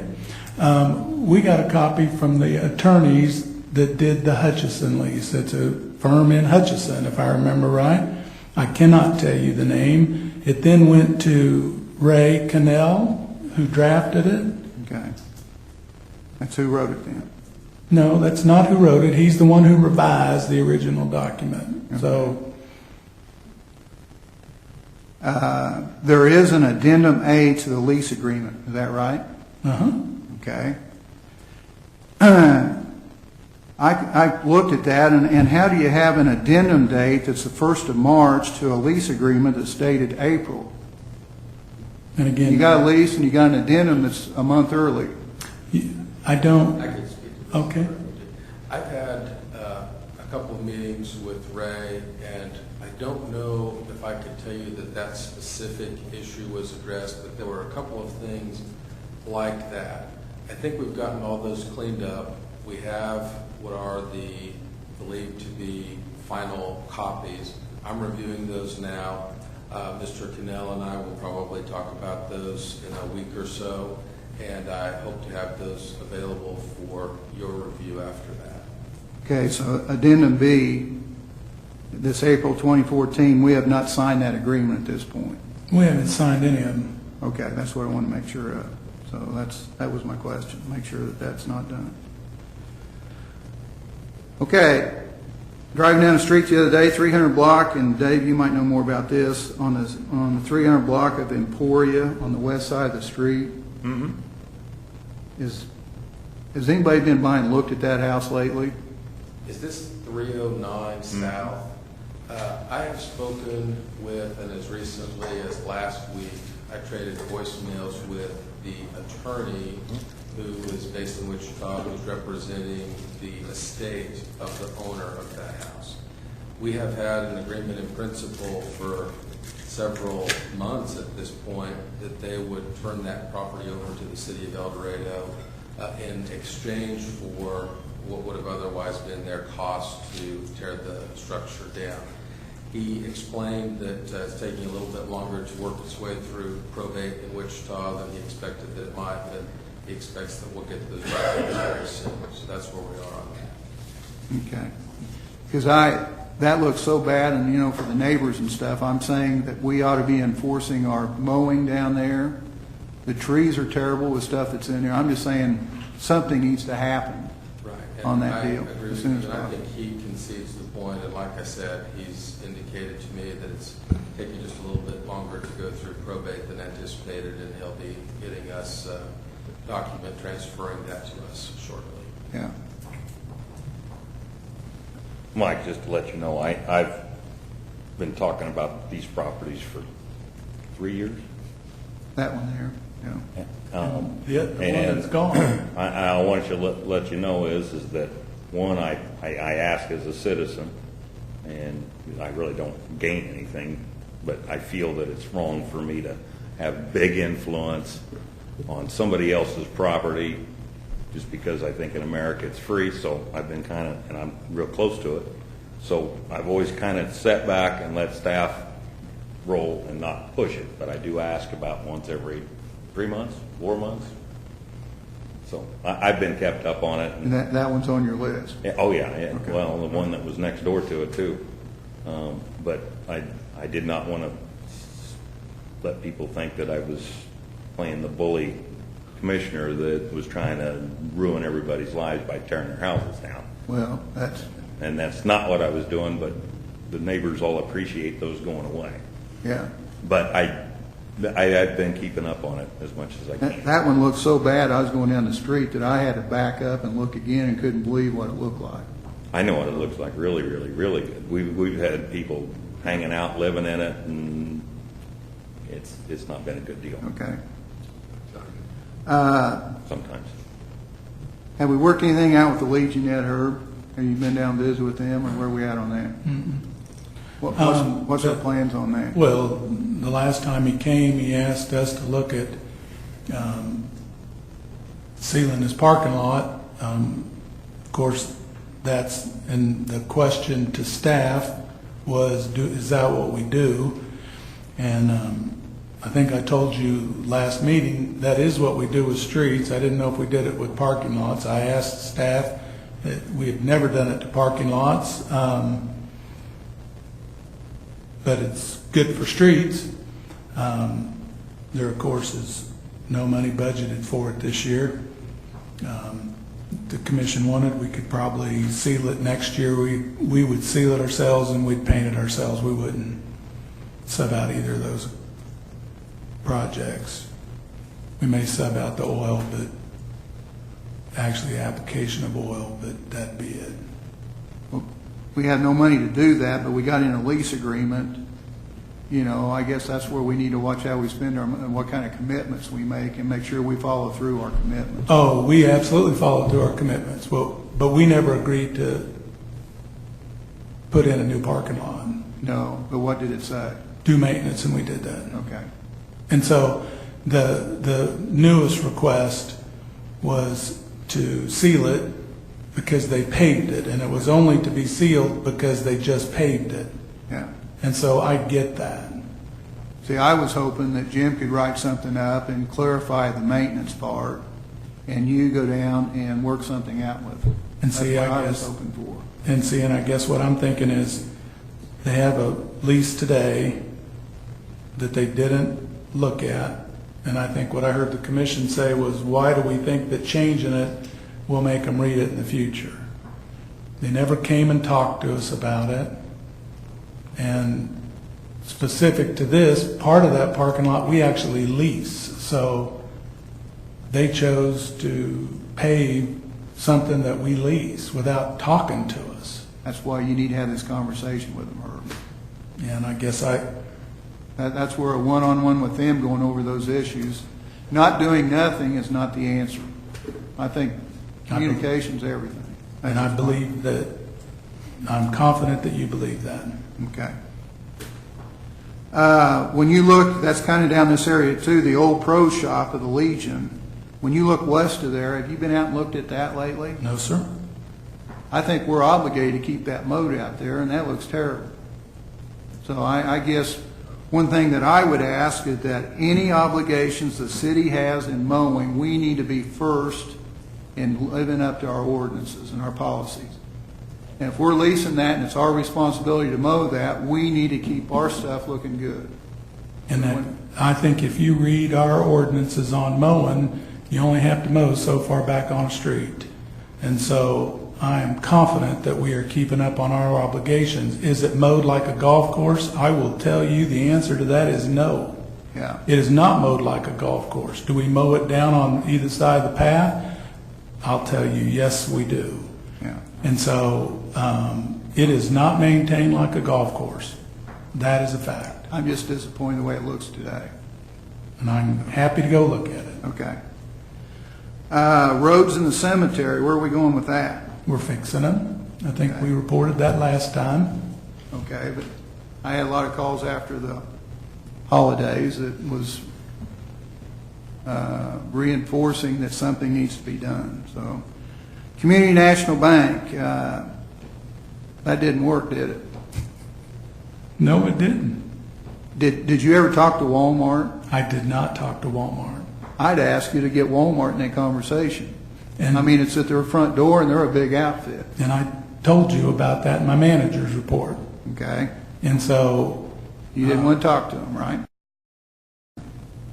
I asked Commerce Bank, or not Commerce, Community National, about their relationship with the Walmart. Mm-hmm.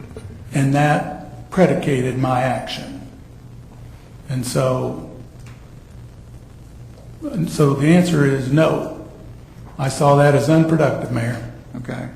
And so tell me what you think Walmart's going to stop them?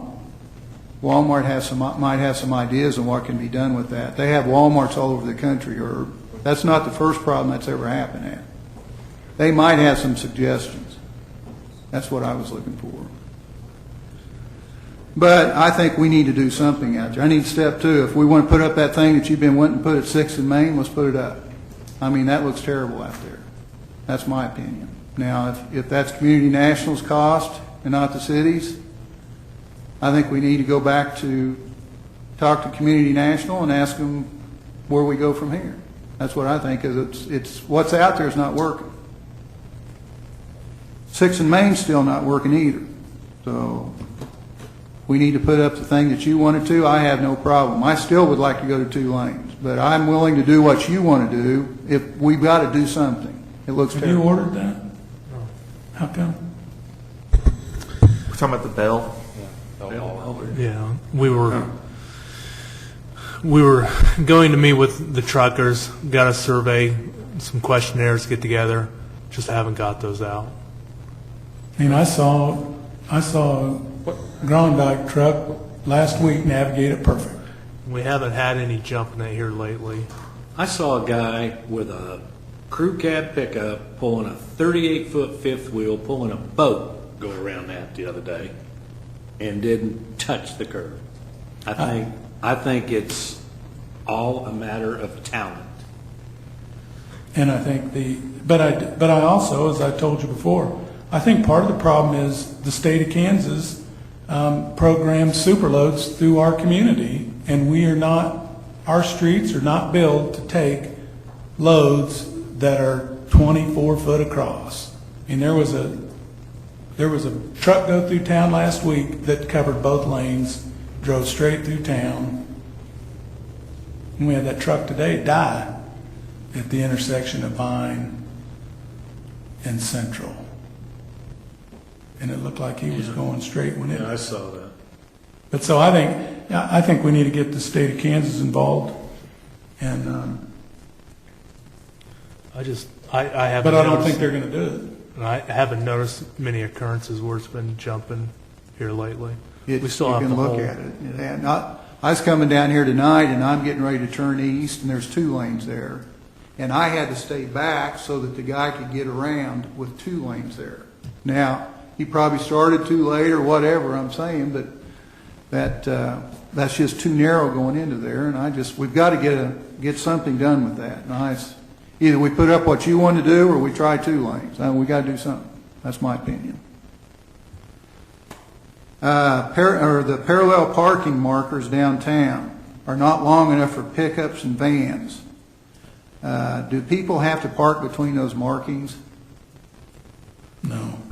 Okay, so they're not going to get a ticket if they're not parked between the markings. Okay. I just wanted, because I've been asked that. I've seen some pickup sitting there. There's no way they fit between them. So we're just going to, what that really does is show how close they got to be to the curb, and however it fits is the way it fits. And I think it's really just kind of guideline to give people an idea of where to put a vehicle. But we don't get worked up about writing tickets, and I think I asked Z that question when the last time we wrote them downtown was, and I think it's been 6 or 7 years ago, and I think that was the last time enough businesses complained that they wanted people to enforce the 2-hour parking limit, and we did it for a month maybe before enough of them called you and told you to stop it. Okay, so we're not. That's the thing I was after. Lake debt number 1. Are we going to pay that off, that approximately $2.2 million with funds from the lake debt reserve? I think it comes due July 1, if I'm not mistaken. And if we don't pay it off, what our plans are for doing a better investment than 3.51. You understand what I'm saying there? I do. We just checked on both of them again, and there's not enough margin to refinance. The lake debt, our lake debt cash is currently earning 5. I Might think be a portion, 0.5. No, it's fine. a good portion of it is earning 5. There might be some a little lower than that, but it's doing okay right now. But we don't actually have the cash to pay off that first portion this year because it is invested with the hopes that it will make money to pay off in the future. Can you give us a list of what that's invested in? I'd be interested in seeing where you're getting 5% in today's market. I can probably tell you, it's in home loans, In home loans. guaranteed federal loans. Just make me a copy of that. I'd be interested in that. There's some risk in that if there is, Herb. Nothing that we've invested in has risk. I'm saying at 5% Well, in do you today's think- market, that's too high. Do you think that the federal government is going to default on their guarantees? That's the risk. I didn't say that. I'm saying that if we're getting 5% on our investment, I would like to see the actual investment, a copy of that. Okay? I want a copy of that. Well, I do too, so I can invest in it. I Well, agree. you probably won't be able to invest in it, but you can sure ask.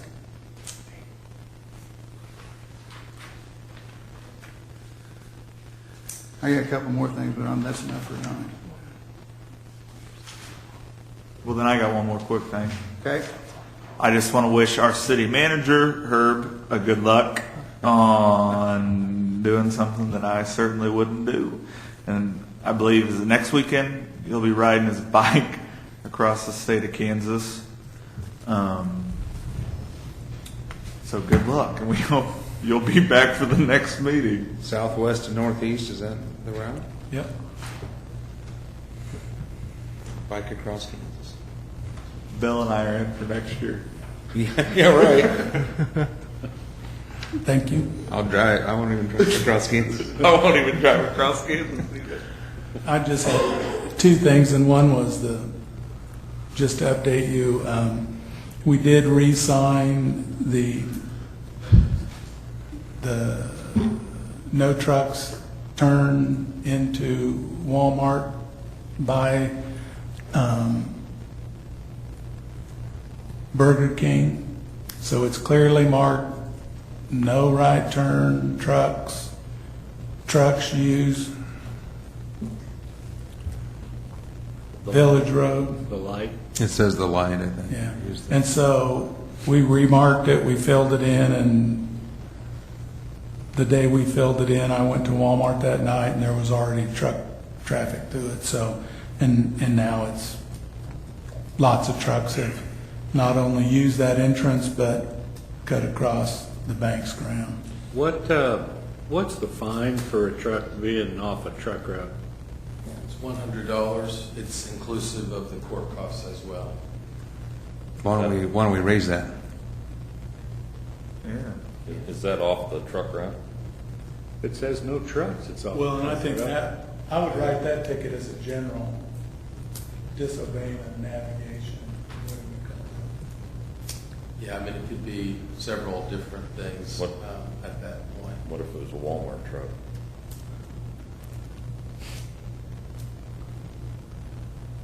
Because, they're big.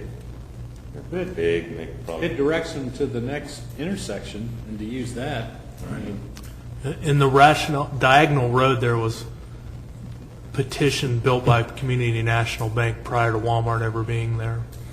And it's not thick enough. And when Walmart came in, Village Road was constructed and paid for by Walmart. So we're going to shift their traffic onto that road they paid for. I was just going to suggest maybe if we had an officer sit up there some evening and write a few $100 tickets. I think a lot of those truckers talk to each other. Maybe they'll start taking those signs serious. That doesn't seem to work on Central because I watch a lot of tickets written and I see a lot of trucks driving down. Let's write a few more then. Well, and I think that's what's going to come to, is I'm going to have someone out there, but I'm not sure, I may not park a car out there too and just lock it and leave it and pretend there's. Try some other deterrents. Yep. I do think that we should at some point revisit our truck off-route fines. Okay. Well, we're getting ready to come to you and talk about court cost, so we'll just make that part of that discussion. Because we're happy to do it. We have increased our enforcement. I mean, we're writing lots of truck off-route. Yeah, I see that the enforcement's been increased, but it's still $100, and apparently that's not enough of a deterrent to keep them off of Central and Main. Yep. And then the other thing I want to talk about just a little bit was, we did have a meeting last week and spoke to, we actually had two meetings, and so probably spoke to the vast majority of the property owners, probably 3/4 of the property owners on Towanda, west of the bridge. Thought it was a good meeting, a lot of good discussion. Seems some impetus to build a bigger road, and so we'll talk about that more. I did need to speak to you a little bit in executive session about this, and so I suspect it'll be an agenda item in 2 weeks. And that's all I had. Herb, I was wanting to ask, why was the meeting set at 2 o'clock in the afternoon? I just asked Marianne and Sandy to set up a meeting. That's kind of hard for any of us that want to go to that, to be at that. 2 o'clock in the afternoon, my opinion. Who was at the meeting? Which one? The one you're talking about. That went pretty well. 2 meetings, and the first one had Dana from the township,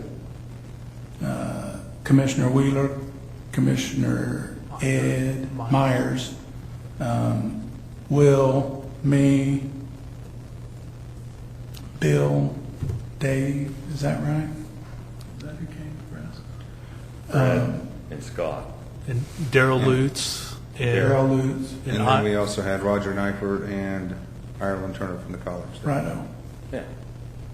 So you had the county, the college, There was a lot of people there at 2 o'clock. township. Yeah, county, college, township, city. You said it went pretty well. What did you accomplish? Talked about the road. I mean, was there any decisions made, or? There was not any decisions made. Okay. The purpose of the meeting was, again, the commission told me to set it up, and it was to talk to the county about chipping in money. And so when we called the county to talk about chipping in money,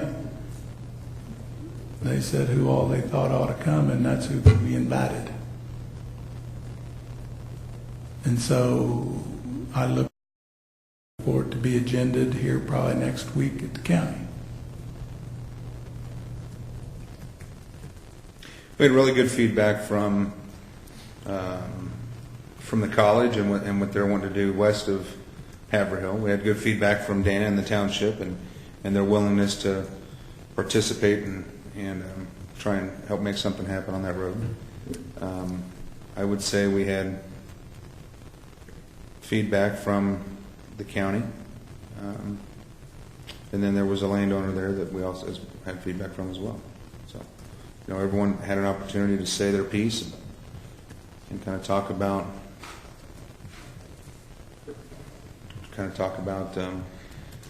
some ideas to make this move forward and what the best route would be.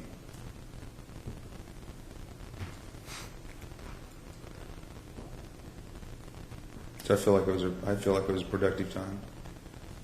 I guess I was under the impression that in leaving that meeting that Will was going to agenda something tomorrow, but I think now it sounds like he might agenda something at the county next week. So it was a good opportunity to try and talk to those entities. I know that Herb and Scott have spoke to the entities on the north side of the road, but it was a good opportunity to try and figure something out to maybe make Towanda Street, improve Towanda Street to the point where it can benefit all the citizens of El Dorado and Butler County that decide to travel on it, and of the township. And that's why we're, again, appreciative of the township's desire to help make that a better road. I agree, Bill. I think the meeting was positive. I think there was an open invitation to everybody on the commission. I wanted to be there because for 7 years I've been trying to get something to happen there.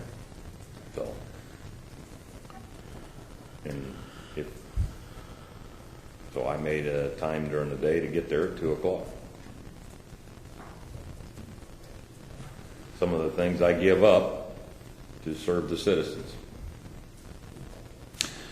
The day after our last Monday night meeting, I had an opportunity to visit with Commissioner Wheeler later that afternoon, and that's kind of what drove this. We were talking about a couple of things, and we got to talking about Towanda Street, and that was his suggestion. He said, why don't you have Herb get a hold of Will and have them just get something set up so we can all get in the same room. And so I let Herb know. Herb sent out a message to all of us, and I know that the message went out to the county commissioners as well, and they got a couple of representatives along with Daryl. It was nice. It was good to have Daryl there with their engineering department as well, and Will Johnson, and then we had our engineer there and Herb. So it was again, I felt like it was a productive meeting. I think that we have an opportunity to really improve the standards on the street down there and make it a better street for everybody involved.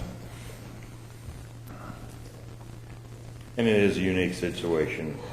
We got 3 government entities, or if you count the college, if we go to the west side, there's 4 government entities that have to work together on this thing. So that makes it a challenge in itself. Yeah, So, it definitely does. and I feel very fortunate that the 2 entities that we've been dealing with have just been over backwards to help us out and are trying to do what's good for the citizens, and I'm very positive about that.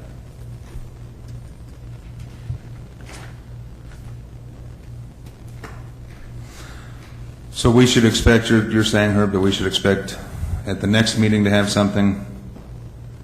I guess I was anticipating maybe something tonight, but okay. I had a phone call from Commissioner Meyer, and he asked that if I could call a meeting this week on the Towanda Street, that he had some questions that he'd like to discuss. Would you guys have a problem if I called the meeting? Same group of people? Probably. And I would invite anybody on here, one of you, I don't care which one it is. Was he Go at to the One. meeting? Yes. I didn't get into what questions he has. I just thinking. I was just curious why I didn't ask him at the last one. I don't That's know. their new. He had a lot to say at the last. Yeah. He had a lot to say. He probably talked more than anybody Yeah, about how it was going to be hard to fund. yeah. So would you guys have a problem if I called the meeting? And if one of you, I don't care which one wants to go, I want to do what he's asking me to do, is what I'm saying. I guess we can do whatever we need to do. I think where I'm at with this, and I guess one of the reasons I'm a little disappointed that we don't have something to discuss tonight, is that we keep kicking the can down the road. We've got to do something. We've got to try and find a way to move on. It'll be explained in executive. You're going to understand what's going on. I understand. I mean, I get that from.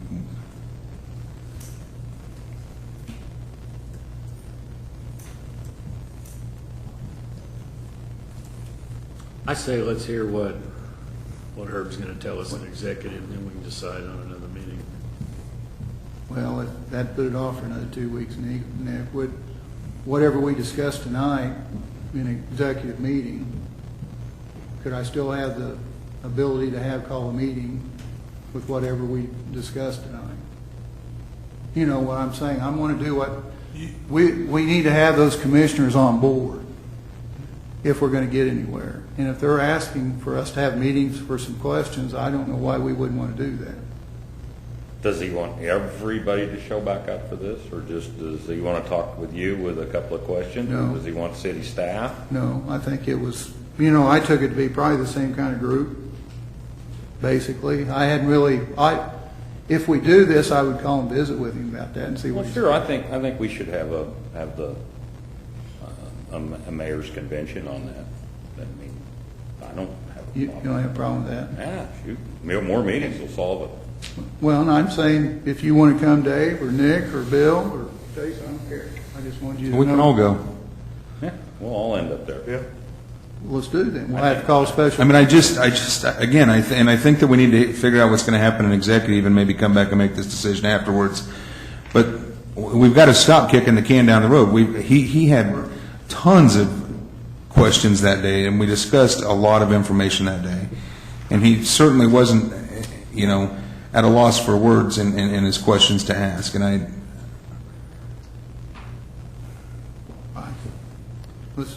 Let's go hear what. Let's go find out what the story is. Okay, you done with your part, Herb? Yes, sir. Okay.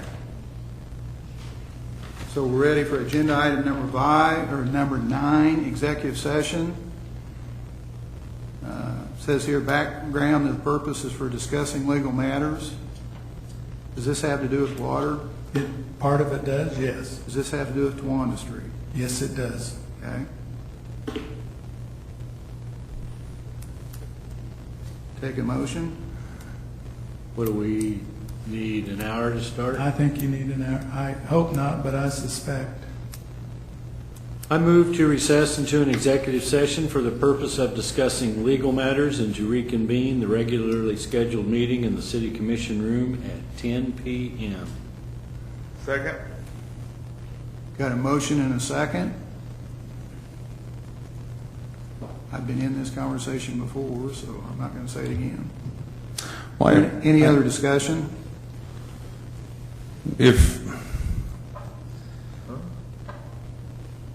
Who determines legal executives?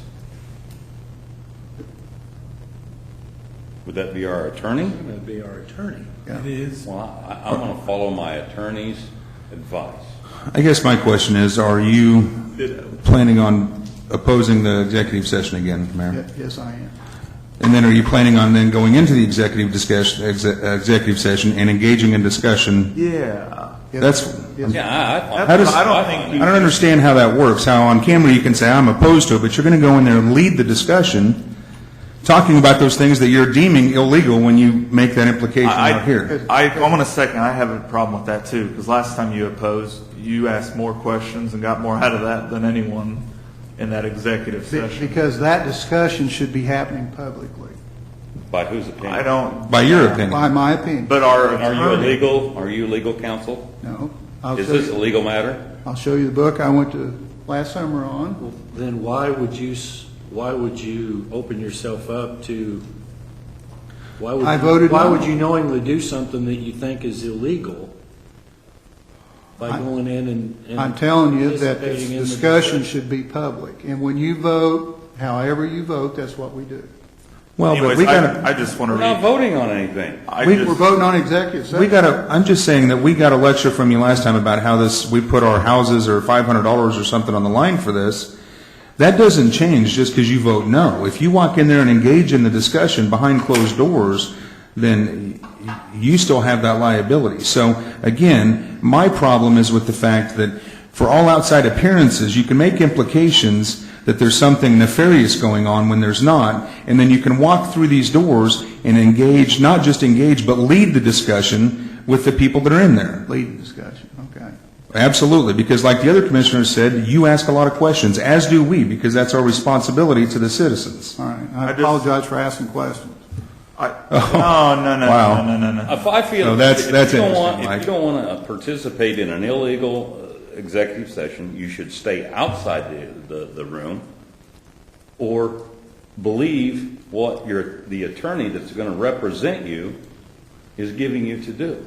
I'm just astonished at this. I want us to get going, but I just want to reiterate to the community that I think it's important and a value for all five of us to have as much transparency as possible in all matters, and that we think it's in the best interest of the citizens that we discuss these matters in executive session right now. And I just want to reiterate that, and you can disagree, but I say let's get going.